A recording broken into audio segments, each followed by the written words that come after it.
The son of Zeus, a hero is born, Hercules. The name echoes through time. He is the epitome of strength, courage, and resilience.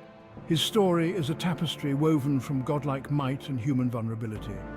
It all began with his birth, an event that shook the heavens and enraged a jealous goddess. Hercules was no ordinary child. He was a demigod, the son of Zeus, king of the gods, and Alcmene, a mortal woman of great beauty. Zeus, known for his amorous escapades, was smitten with Alcmene. He disguised himself as her husband, the king, and seduced her. From this union, Hercules was born. The birth of Hercules was not met with universal celebration. Hera, Zeus's wife, was notorious for her jealousy. She was enraged by her husband's infidelity and directed her fury towards Hercules. He became the target of her relentless wrath, even as a newborn babe. Hera's wrath, a childhood beset by trials. Hera's vengeance was swift and merciless. She sent 2 venomous serpents to kill the infant Hercules in his crib. But even as a baby, Hercules possessed extraordinary strength. He grabbed the snakes in his tiny hands and strangled them to death. This event foreshadowed the extraordinary life that lay ahead. A life filled with danger and extraordinary feats. Growing up, Hercules was constantly reminded of Hera's hatred. She used her divine powers to make his life difficult, placing obstacle after obstacle in his path. She hoped to break his spirit and strip him of his potential for greatness. But Hera underestimated the resilient spirit of the young demigod. Hercules was raised with the knowledge of his true parentage. He knew he was different, special. He possessed strength far beyond that of any mortal man. But this strength also came with a terrible burden. He was destined for a life of extraordinary challenges, a life where he would be forced to confront terrifying monsters and overcome impossible odds. The making of a hero training with centaurs and kings. To prepare for his destiny, Hercules was sent to be trained by the most skilled teachers in the land. His journey of learning was as diverse as it was intense, encompassing both physical and intellectual growth. He learned the art of war from Chiron the centaur, a wise and noble creature who was renowned for his knowledge and skill. Chiron's teachings were not just about combat, they were about understanding the deeper principles of strategy and honor.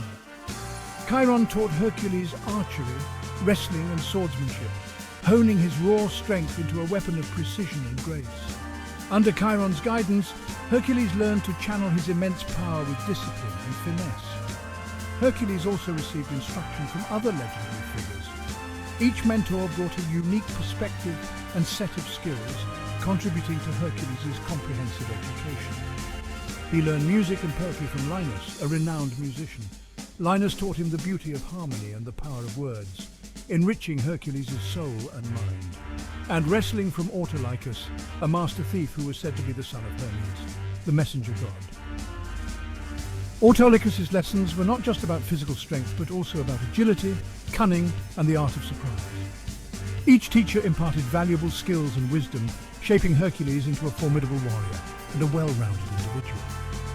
The diversity of his training ensured that he was prepared for any challenge that might come his way. But Hercules' education was not limited to physical prowess and martial arts. His mentors also emphasized the importance of intellectual growth and moral integrity. He was also schooled in philosophy, rhetoric, and ethics. These subjects taught him to think critically, communicate effectively, and understand the complexities of human nature.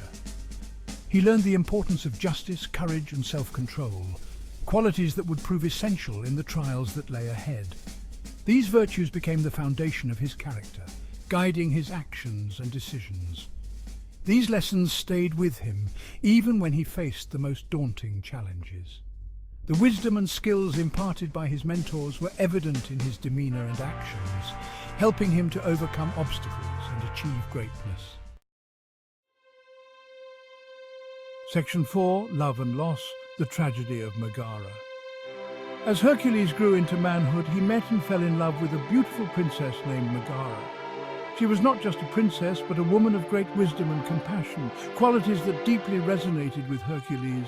Their love was a beacon of joy in his tumultuous life. Amidst the chaos and challenges that Hercules faced, Megara's presence was a soothing balm, a reminder of the beauty and peace that life could offer. Megara saw past his immense strength and recognized the kind heart that beat beneath. She admired his bravery and his unwavering sense of justice, but most of all, she loved the gentle soul that he often kept hidden from the world. They married, and for a time Hercules experienced a period of peace and happiness. Their home was filled with laughter and love, a sanctuary from the trials that awaited outside their doors. Their happiness was tragically short-lived. The fates, it seemed, had other plans for the couple, and their blissful days were numbered. Hera, still consumed by her vengeful obsession, could not bear to see Hercules content. Her jealousy was a dark cloud that loomed over their happiness, always threatening to unleash a storm. In a fit of jealous rage, she caused Hercules to suffer a bout of madness. This madness was not just a fleeting moment of insanity, but a deep, consuming darkness that took over his mind and soul. Blinded by Hera's curse, Hercules struck out at those closest to him. In his madness, he could not recognize friend from foe, and his immense strength became a weapon of destruction.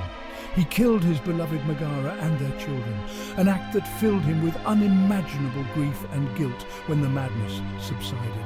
The realization of what he had done was a crushing blow, a wound that would never fully heal.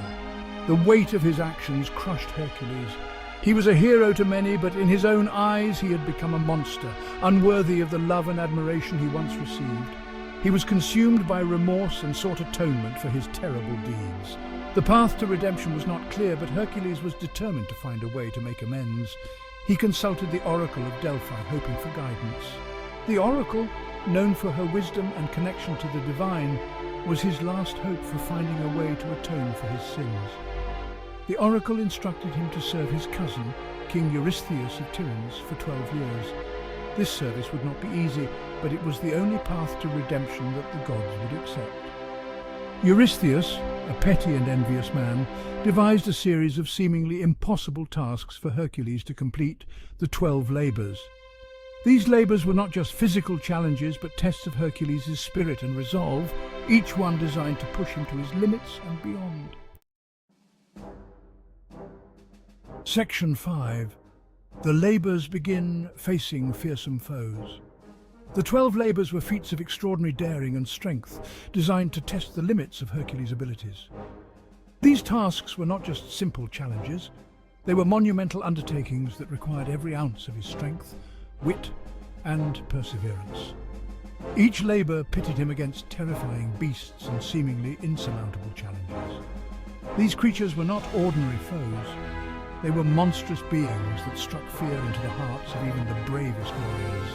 But Hercules, driven by guilt and a desire to atone for his past, faced each task with unwavering determination.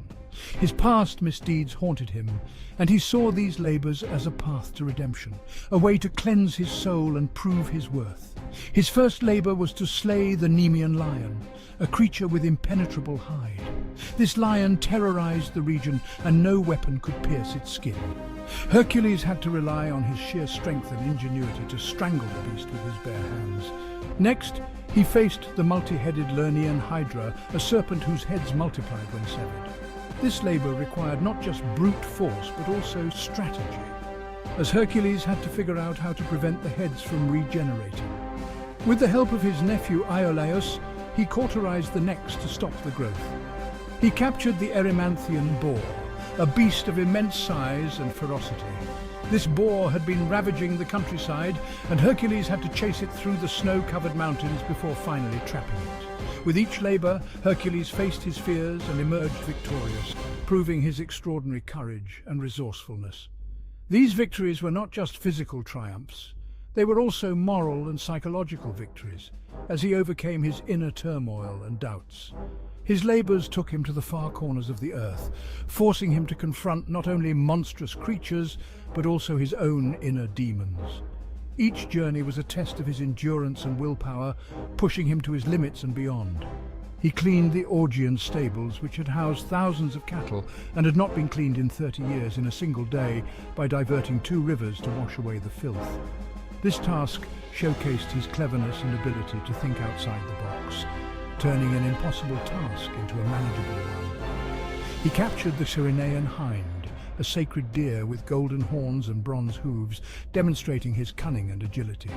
This deer was swift and elusive, and Hercules had to chase it for an entire year before finally capturing it without harming it. Each victory brought him closer to atonement, but also brought him face to face with the immense burden he carried. The weight of his past actions and the expectations placed upon him were heavy, but he bore them with a sense of duty and honor. The labors were not just physical challenges, they were grueling tests that pushed him to the brink of his physical and mental limits. They were tests of his spirit, his resilience and his capacity for both compassion and ruthlessness.